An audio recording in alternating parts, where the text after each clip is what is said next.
Hi everybody, just a quick update on what's been going on here. If you haven't noticed, I haven't been watching any videos or commenting any videos much this week, and of course not posting a video. It's been a hectic week. I have a lot going on, and we'll have a lot more going on here for the next month or so. First of all, we're going to start remodeling bedrooms, so I have to move my desk and my computer to the living room, so that's going to be a change that will be hard for me to get used to. I mentioned Fonda in my video response to Billy Big and 64 about women in relationships and how much I miss her, and you can also see her in my I Love You video where she gets a little goofy. I'm wishing for her to move back, and there's a whole long story why she's moving back, but let's just say be careful what you wish for. But I am psyched that she's moving back, and she will be back here Thursday to start looking for a place to live in this area and a job. Also, we had some sad news on Monday. My husband Mark, his family called.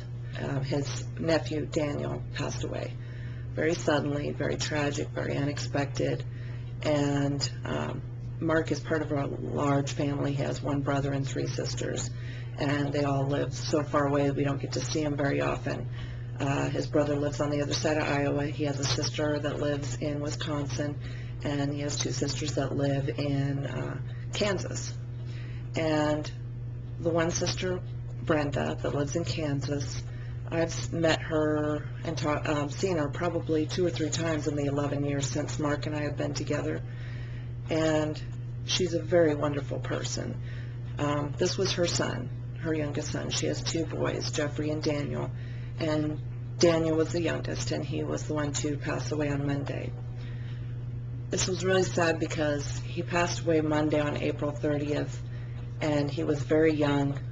On Tuesday this week, May 8th, would have been his 29th birthday. So he was very young.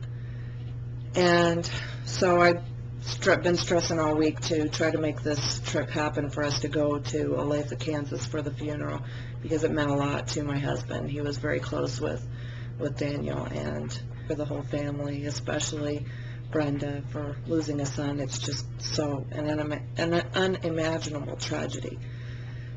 And he was an employee of FedEx for 9 years, so there was a fleet of FedEx trucks at the funeral, and I got pictures of that, and got some pictures of Daniel, and I'll post them here. And it was,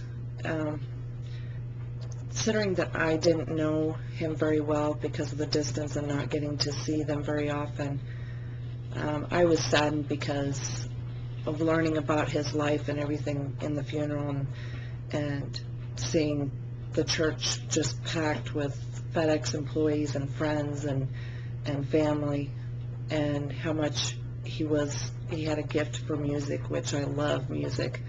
He played many different instruments, collected instruments. He was composing his own music. He lived for God, and he loved to make people laugh, and he loved children.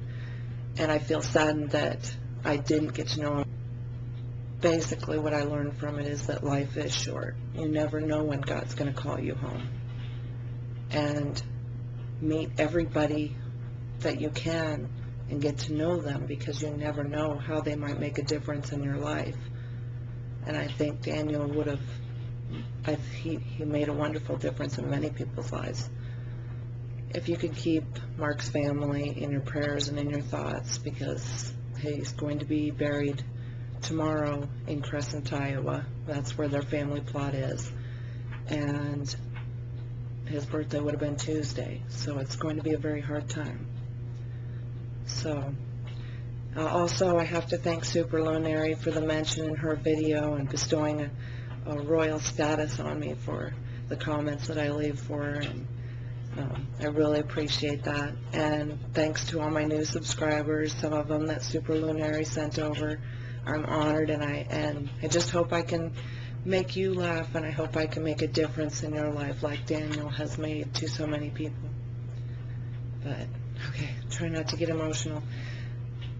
Thanks for watching, and hope you have a great day. Goodbye.